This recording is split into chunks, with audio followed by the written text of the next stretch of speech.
બતાવે છે ડુંગર જો એવું ચા પીને પછી કહીએ એમ કે છે કોઈ તે અમે અલ્પેશને કીધું કે ઘરે રહીને કંટાળી ગયા એટલે કેટલું પ્યારું લાગે એ લોકેશન. હેલો ફ્રેન્ડ, જય માતાજી, જય કષ્ટભંજન દેવ. તો કેમ છો બધાય? હું ઉમ્મીદ કરું છું કે તમે બધા મજામાં હશો અને હું પણ મજામાં છું.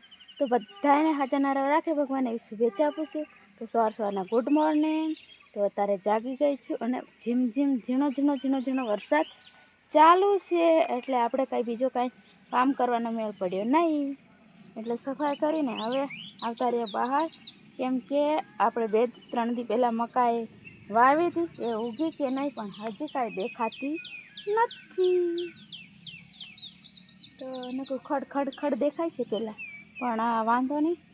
મારા પપ્પા અને ભાઈ ને મમ્મી 3 જણ છે એટલે નીંદી નાખશે. તો આ બાજુ જોઈ શકો છો તમે, ઢોરા બહાર કાઢી નાખ્યા છે. પણ અમારા જે નાના પાડીને વાછરડું છે એ તો એ કાઢી નાખ્યા છે મેં સવારમાં વહેલા કાઢીને સાફ સફાઈ કરવા માટે. પણ શું કે અહીંયા તો અમારે અહીંયા પહેલાં બાંધતા હતા પણ અહીંયા વાવણી થઈ ગઈ એટલે અહીં લાવવું મુશ્કેલ. એટલે ત્યાં જ પપ્પાએ વરસાદ નહીં પડે એવી રીતના કાગળ નાખીને બનાવેલું છે બાંધવા માટે ઢોરે, એટલે ત્યાં જ બાંધી દીધા છે મેં. અને વરસાદ ઝીણું આમ જોઈ શકો છો કેવું વાતાવરણ છે સરસ. અને મને અહીંયા ચોમાસામાં એવું બહુ જ ગમે છે કેમ કે વાતાવરણ મસ્ત છે એટલા માટે. ઠંડુ અને વરસાદ આવતો હોય અને કાંઈક શું કહેવાય આમ અલગ ફીલ થાય. અને ત્યાં અમે રહેતા હતા ત્યાં તો કાંઈ નકરું કપા ને આમ કેવું ઉનાળો હોય ને તો એકદમ ઓલું લાગે, વેરાન જેવું લાગે, કાંઈ માણસે નહીં હોય ને કાંઈ નહીં, એકલા. અને અહીંયા એટલે શું કહેવાય પોતાનું વતન તો વતન જ હોય નહીં. અલ્કેશ શું કહેવું તમારે કહો તો ખરા. અલ્કેશ શું કરે જોઈ શકો છો તમે અહીંયા. શું કરો સાચું બોલો શું કરો છો, સાચું બોલો, હું બતાવું તમને. જોઈ શકો છો અહીંયા ક્યાં બતાવો. અલ્કેશ છે ને દાંતણ જાવે અત્યારે મોડા ઉઠીને, હે ને બધા કરતાં મોડા ઉઠે. સાસરીમાં રહેવું અને મોડા ઉઠવું. અમે કેમ અહીંયા સાસરીમાં રહેતા હોય તો વહેલા ઉઠી જાય? કોને કીધું? પહેલાં ઉઠ્યા હોય તો આમાં હોય દાંતણ જો તો. મને જો ડુંગર બતાવે, હું તમને બતાવું હો. અલ્કેશ મને હું બતાવે હે જોઈ શકો છો. આ ડુંગર અલ્કેશ મને બતાવે છે. ડુંગર જો એવું કે પણ આમાં હરકો કાંઈ દેખાતો નથી કેમ કે બહુ આઘો છે એટલે નહીં. અલ્કેશ આઘો નથી, વરસાદ ચાલુ છે ને એટલે નથી દેખાતો. અને કાનજીભાઈ યા જોવા ગયા, દાંતણ ચાવતા જોવા જાય મકાઈ ઉગી છે કે નહીં, હે ને? ઉગી ગઈ? ચા કડે ઉગી ગઈ? નથી ઉગી. હવે મકાઈ હે? ના ખડ હે. ઉગી જી કાનજીભાઈ? તો કાનજીભાઈ કે અહીંયા ઉગી ગઈ છે. નાવા કરું તું ના લેવું ના લે પછી હું એમ નથી આવું મારે હાવ નાઈ લેતો હું પછી ના. વરસાદના છાંટા પડતા હતા ને તો મેં કીધું હું પછી ના. કાનજીભાઈ જો બેસી ગયા આ બાજુ. અને ગમે વરસાદ પડતો હોય તોય અમારા ગામડાનો રસ્તો કાંઈ બંધ રહે ન રહે નહીં રહે ને કે તો એ તો ચાલુ જ થઈ જાય. કેમ કે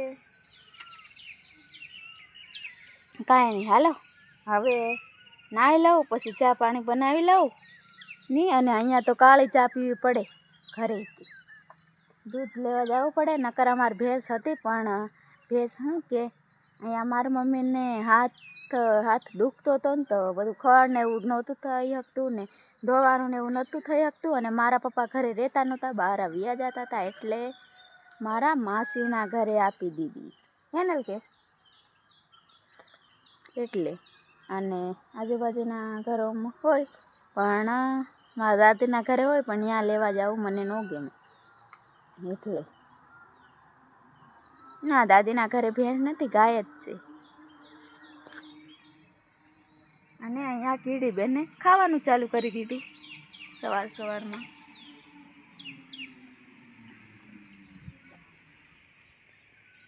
પક્ષીઓ નથી આવતા, દેખાતા નથી ને.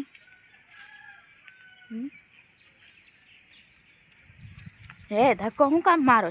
મારો બ્લોક ચાલુ હે હો. લે મને ધક્કો મારે હે. હવે ચા પીવી હોય ને એટલે દાંતણ ચવાઈ ગયું હોય. અને મારા પપ્પા નાઈ ધોઈને પૂજા કરવા ગયા, આપણે એક રહી ગયા. હાલો હું હવે નાવ તો જ બનાવી. ફૂલ કેટલું સરસ લાગે છે હે, મસ્ત મજાનું.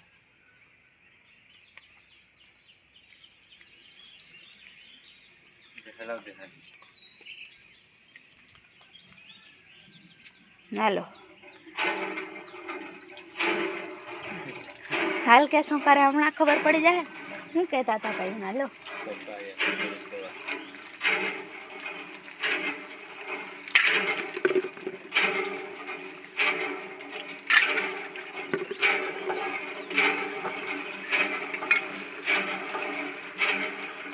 એ સાબુથી ન ધોવાય પપ્પા, એને નહીં ધોવાય, ઓલેથી ધોવાય પાવડરથી.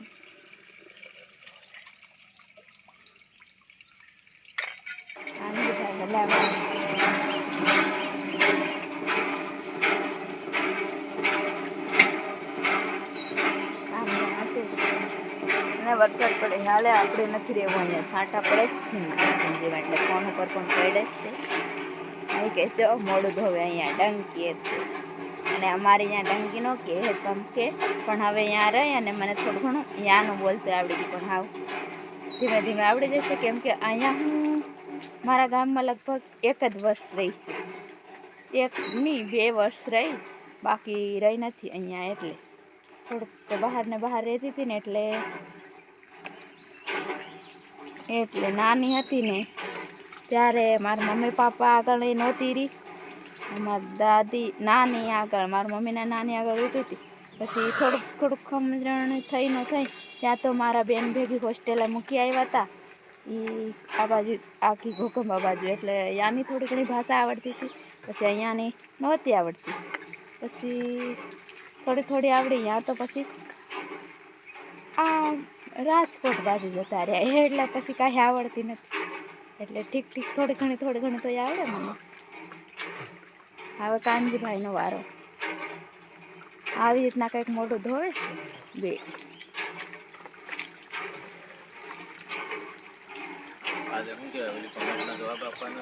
હો કોમેન્ટનો જવાબ ને તમે શું કીધું? તમે કયા ગામના છો? એ કેવું હતું? શું નામ હતું એ બેનનું?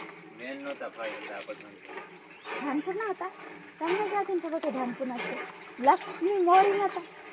શું નામ હતું? બીજું શું હતું? કયા ગામના છો એમ? તો અમારું ગામ કયું ગામ કહેવાય આપણું? હું તો અહીં મારા પપ્પાનું ગામ કહી દઈશ. કયું ગામ કહેવાય? હે ચા પીને પછી કહીએ એમ કે સેલ ગેસ તો પછી કહીએ. અને આગળ અમારા વિડીયો હોય ને એમાં જોઈ લેજો, એમાં તમને જોવા મળી જાય કે કયું ગામ છે, શું છે શું નહીં. એ ઓઠ આપવા ગયા ને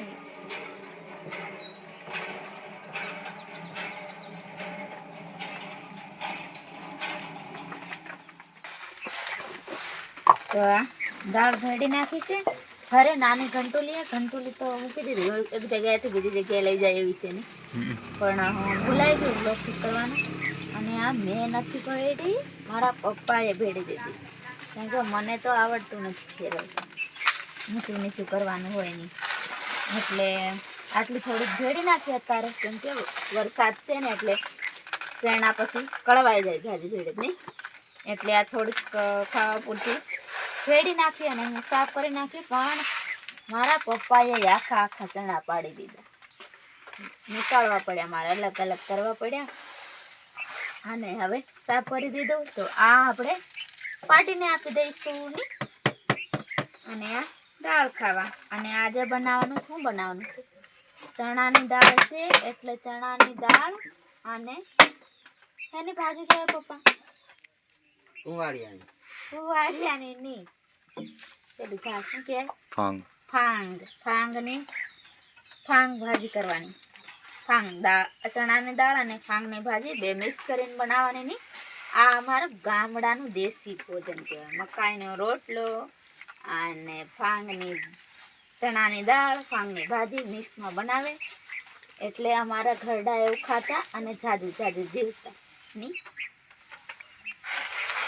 તો અમને પણ ભાવે છે મારા પપ્પા. એ પપ્પા આ નથી નાખવું, આ ઓલા સણસ કાબુલી.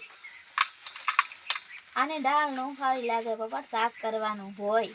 કાબુલી ચણા મારા પપ્પાએ આના ચણા ભેગા નાખી દીધા. કાબુલી છે પણ ઝીણા હે ની. ઓલા તો મોટા આપણે લાયા બેને કઈ. પપ્પા બધા જીરું ડગલા ખાલી કરે દાળ ભરવા. જીરું એકમાં કરી દીધું, અલગ અલગ હતું પપ્પા બે. કાંકરા વાળું ને કાંકરા વગરનું બે મિક્સ કરી દીધું. પાછું સાફ કરવાનું મારે ને. વરસાદમાં બેઠા બેઠા નવરા નથી રહેવા દેતા મારા પપ્પા. કામ ગોતી દે છે અને બીજું મારે જે ઘણું કામ બાકી, વાસણ સાફ કરવાનું. પછી હજી મારે વરસાદ પડે છે તોય તમને ખબર છે પોદળો કાઢવાનો બાકી છે, પણ થોડો કહીશે નહીં એવું કામ બાકી છે. હાલો આ થઈ આટલો બધો વરસાદ પડી રહ્યો છે. આવી રીતના કંઈક તમારે ત્યાં કેવો વરસાદ છે કમેન્ટ કરીને જે કહેજો. અને આ બાજુ જોઈ શકો છો વરસાદનું વેપર ખાવાનું કામકાજ હાલે છે અલ્કેશનું છે ને. જંખના અને વરસાદના કપડા આ બાજુ અમારે સુકાય, કેમ કે બહાર તો સુકવાય નહીં. એ તો વરસાદની મોજ માણીએ પણ ભેગા ભેગા આ પણ મોજ માણે છે ની. મજા કરે છે બે. કેવા ઊભા નિરાતે હે ને. વરસાદ તો બહુ પડે છે અને અત્યારે વાગે છે 4, પણ આમ અંધારું થઈ ગયું છે એટલે દેખાતું પણ નથી. તો તેમ જોઈ શકો છો અમે લઈ લીધી છે મેગી. અને વરસાદ તો બહુ પડે છે, આખો દિવસ વરસાદ જ પડતો હતો એટલે ઘરેથી નીકળાય એવું નહોતું. પણ તોય તે અમે અલ્કેશને કીધું કે ઘરે રહીને કંટાળી ગયા એટલે અહીંયા આવ્યા હતા દુકાને.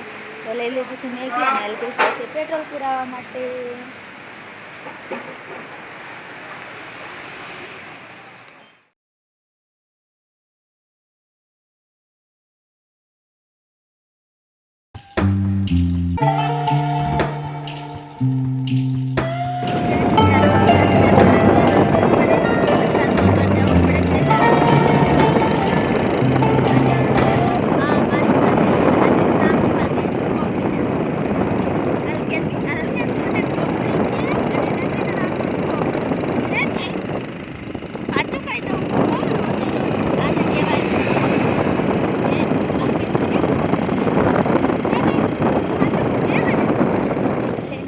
છે અને જંખના અંદર લઈને વહી ગઈ છે, જતી રહી છે ઘરમાં.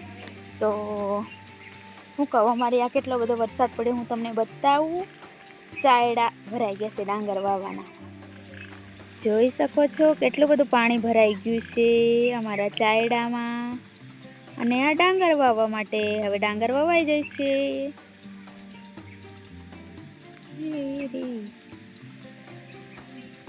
અને અમારી મકાઈ હજી ઉગી નથી. અને ગયા વર્ષે અહીંયા શિયાળામાં લસણ વાવ્યું હતું ને તો લસણ ઉગી ગયું. ઉગી નહોતું ગયું, જમીનમાં રહી ગયું હતું ને તો હવે ધોવાયું ને એટલે નીકળ્યું. मौसम में कितना प्यारा लगे ये लोकेशन. बारिश के मौसम में